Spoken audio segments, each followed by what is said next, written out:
आज हम बात करेंगे कि कैसे हम अपने स्किन को देख के या त्वचा को देख के पता लगा सकते हैं कि क्या हमें लीवर की कोई दिक्कत हो सकती है या नहीं। सबसे पहला है त्वचा का रंग पीला पड़ना, जिसकी वजह हो सकती है कि जब आपकी बॉडी में ब्लू रिबन की कंसंट्रेशन बढ़ जाती है, और वो हो सकता है लीवर डैमेज के कारण। लीवर का काम है ब्लू रिबन को प्रोसेस करना। ब्लू रिबन है क्या? ब्लू रिबन एक पिगमेंट है जो कि आपके जब पुराने ब्लड सेल्स टूटते हैं और नए उसकी जगह आते हैं, तो ये पिगमेंट आपकी बॉडी में रिलीज होता है, आपके ब्लड में रिलीज होता है। और लीवर का काम होता है इस ब्लू रिबन को पित्त के रास्ते इंटेस्टाइन में भेजना, और इंटेस्टाइन से वो आपके स्टूल्स में पास होना। जब स्टूल का कलर आपको ब्राउन कलर जो दिखाई देता है नॉर्मली, वो ब्लू रिबन की वजह से होता है। तो एक तरीके से ब्लू रिबन टॉक्सिन है, और अगर लीवर जब आपका खराब हो रहा है तो ब्लू रिबन की मात्रा अगर आपकी बॉडी में बढ़ जाती है तो वो आपकी स्किन को पीला कर देना स्टार्ट कर देती है। दूसरा हो सकता है आपकी बॉडी में इचिंग होना, खुजली होना बिना किसी वजह के। मीन्स कि कोई भी आपको इरप्शन नहीं दिख रहा है, कोई निशान नहीं दिख रहा है, पर फिर भी आपको बहुत खुजली हो रही है, तो इसका कारण लीवर खराब होना हो सकता है। क्योंकि आप जानते हैं लीवर का एक बहुत इंपॉर्टेंट काम है कि आपके जितने टॉक्सिन्स हैं उनको फिल्टर आउट करके बाहर निकालना, और आपके बहुत सारे न्यूट्रिएंट्स का एब्जॉर्प्शन करना। अगर आपके न्यूट्रिएंट्स प्रॉपर एब्जॉर्ब नहीं हो पा रहे हैं और टॉक्सिन्स प्रॉपर बाहर नहीं निकल पा रहे हैं, तो उससे आपके स्किन में इचिंग होना स्टार्ट हो जाती है, क्योंकि वो टॉक्सिन्स आपके स्किन में, आपके ब्लड में जमा होना स्टार्ट हो जाते हैं। तीसरा जो साइन हो सकता है वो आपकी स्किन में, उसको बोलते हैं हम स्पाइडर एंजियोमा।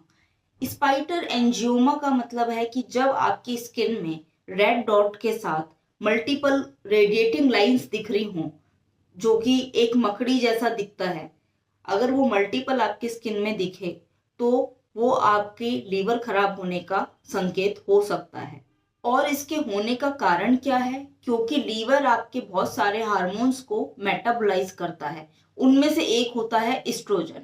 एस्ट्रोजन का काम है आपकी ब्लड वेसल्स, यानी कि आपकी जो रक्त नलिकाएं होती हैं, कोशिकाएं होती हैं, उनको मेंटेन रखना, उनको हेल्दी रखना, उनको फ्लेक्सिबल रखना। अगर उस हार्मोन का मेटाबॉलिज्म में कोई दिक्कत आती है तो आपकी जितनी भी रक्त नलियां होती हैं और कोशिकाएं होती हैं, वो सारी आपके स्किन के ऊपर अपीयर होना स्टार्ट हो जाती है, क्योंकि वो कमजोर हो जाती है। और जिसकी अपीयरेंस हमें स्किन में एक स्पाइडर जैसी दिखती है, यानी एक मकड़ी जैसी दिखती है, तभी इसका नाम है स्पाइडर एंजियोमा।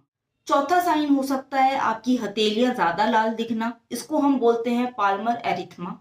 पाल्मर एरिथमा ज्यादातर जो क्रॉनिक लीवर डिजीज के पेशेंट होते हैं, यानी लीवर डैमेज के पेशेंट होते हैं, उनमें दिखाई देता है, क्योंकि लीवर डैमेज की वजह से आपका इम्यून सिस्टम ओवर एक्टिव हो जाता है, और ओवर एक्टिव होने की वजह से ये उसका रिजल्ट होता है।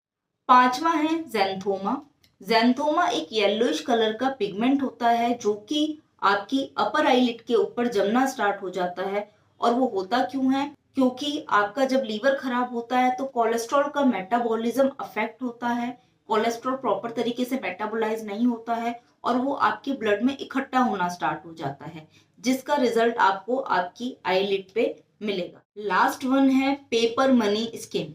पेपर मनी स्किन जो कंडीशन है वो ज्यादातर हमें एडवांस लीवर स्टेजेस में मिलती है, यानी जब लीवर ज्यादा खराब हो जाता है तो हमारी स्किन में बहुत पतली पतली कोशिकाएं उभरने लगती हैं। थोड़ी स्किन भी पतली हो जाती है, ड्राई हो जाती है, डल हो जाती है, क्योंकि जैसा कि आप जानते हैं हमारा लीवर बहुत सारे न्यूट्रिएंट्स को एब्जॉर्ब करता है हमारी बॉडी में, और साथ ही में हार्मोन्स को मेटाबोलाइज करना और टॉक्सिन्स को फिल्टर आउट करके बाहर निकालना। जब लीवर इन सब चीजों को करने में असक्षम हो जाता है तो आपकी स्किन ऑटोमेटिकली अनहेल्दी दिखाई देना स्टार्ट हो जाती है। इसको पेपर मनी स्किन इसलिए कहते हैं क्योंकि इसकी बिल्कुल अपीयरेंस जो है वो आपको नोट के ऊपर जैसी पतली पतली धारियां दिखाई देती हैं, वैसी ही आपको स्किन पर दिखाई देगी। जितने भी स्किन चेंजेस आपको लीवर डैमेज की वजह से बताए हैं, अगर इनमें से आप कोई भी साइन नोट करते हैं तो आप तुरंत अपना लीवर का टेस्ट जरूर कराएं। या तो आप लीवर फंक्शन टेस्ट करा सकते हैं या अल्ट्रासाउंड भी करा सकते हैं। अगर लीवर की कोई दिक्कत होगी तो आपको उसमें जरूर पता चल जाएगी और आप उसका टाइम से इलाज करा सकते हैं।